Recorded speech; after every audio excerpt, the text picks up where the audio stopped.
I'm sharing my story, the secret diaries of the women who escaped the nuns' torture chambers.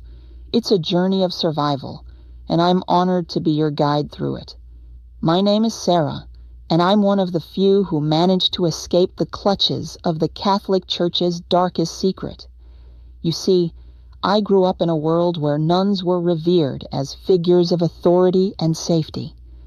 They were my teachers, my role models, and my friends. But one nun, Sister Judith Fisher, would change the course of my life forever. She was a master manipulator, a predator who preyed on the vulnerable, and a thief who stole from my body, my mind, and my soul. The unthinkable image that still haunts me to this day is the memory of Sister Eileen, a nun who would take the silver ring symbolizing her vows to God and put it on my finger before we had sex. It was a twisted game of love and deception, where I was the prize and she was the player who controlled every move. But how did it start? How did a nun, a woman of God, become a predator?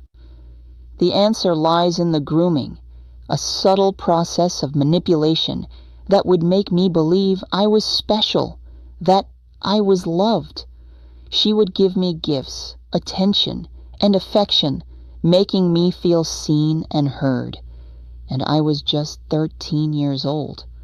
The necklace she gave me with my name on it, the pet names like Pooh Bear, the inclusion of my family in her life, all of these were part of the grooming process.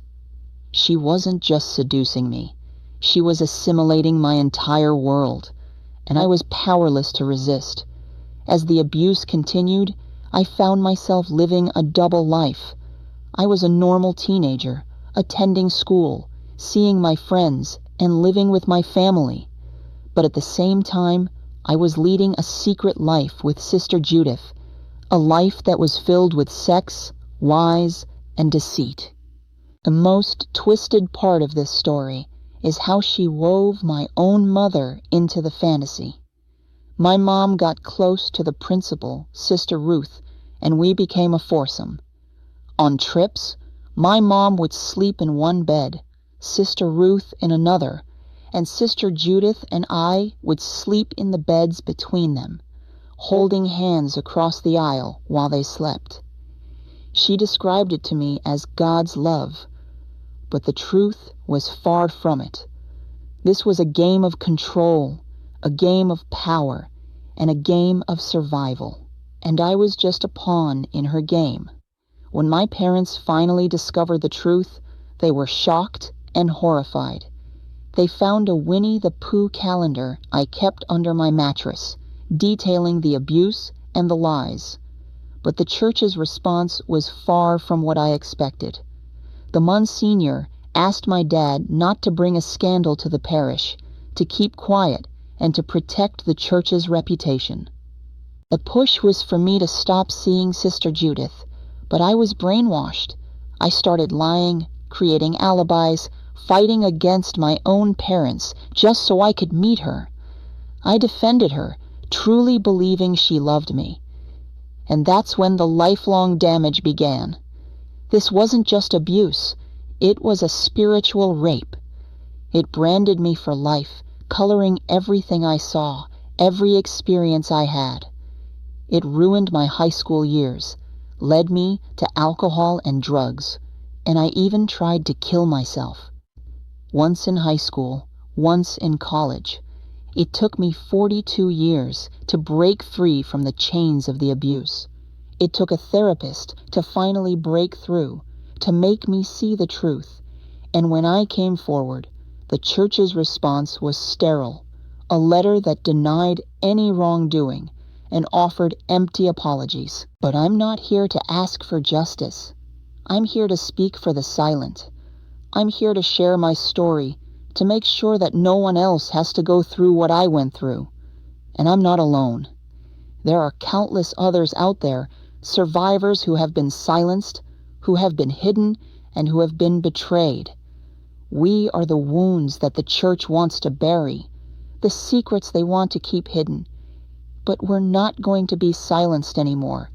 We're not going to be hidden anymore. We are going to be heard, and we're going to be seen. I have nothing left to lose, and I'm willing to share my story with the world. If there's one kid or one parent who hears this and understands, it's worth it. This is the kind of wound that stays, the kind of wound that steals your faith. But it's also the kind of wound that can be healed, the kind of wound that can be made whole again.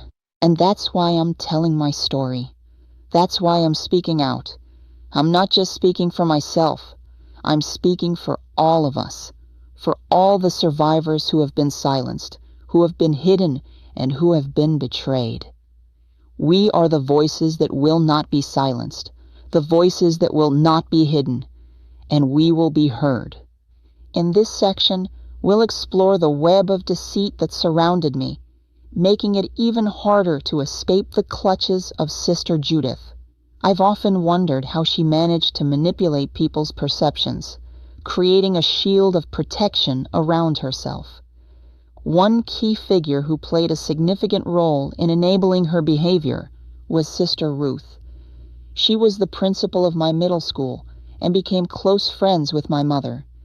They would often go on trips together, and I'd be included as part of their family.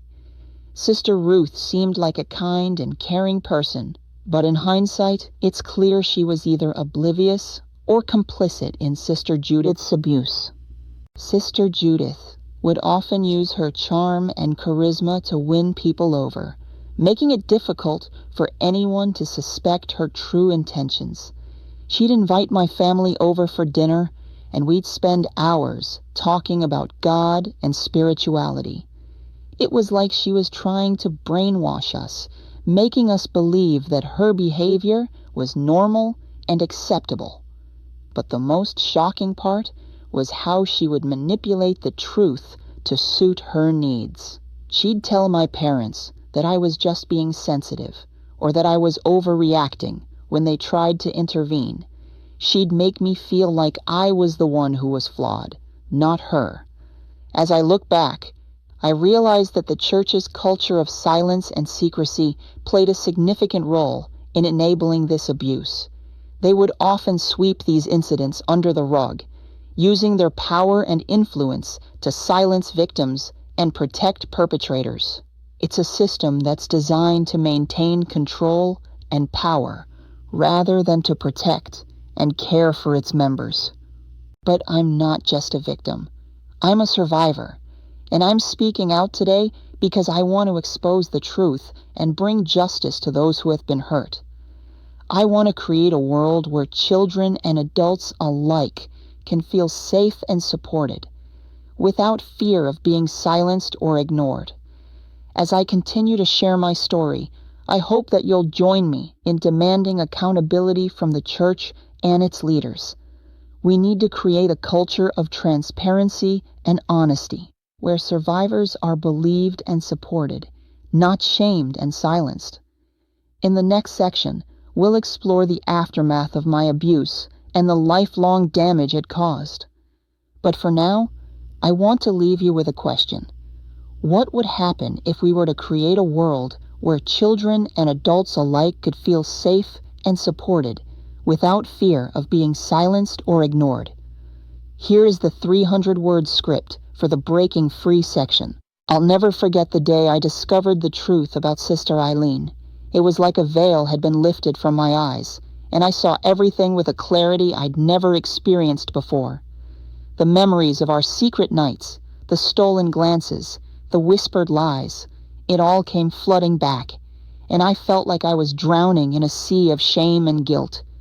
But as I looked back on those years, I realized that the damage went far beyond the physical and emotional abuse. It was a spiritual rape, a wound that had been inflicted on me and left to fester. I'd been brainwashed into believing that I was the one who was flawed, that I was the one who needed to be fixed. But the truth is, I was just a victim of a system that protected its own, that covered up its crimes, and left its survivors to suffer in silence. And I'm not just talking about the Catholic Church. I'm talking about any institution that uses its power to control and manipulate. The hardest part of my journey was coming to terms with the fact that I'd been complicit in my own abuse. I'd played along, I'd lied, I'd hidden the truth from my family and friends, and when I finally came forward, I was met with silence and denial. But I'm not alone. There are countless others out there who have been through similar experiences, who have been silenced and marginalized by the very institutions that are supposed to protect them. And I'm speaking out now, not just for myself, but for all of us who have been silenced, who have been hidden in the shadows.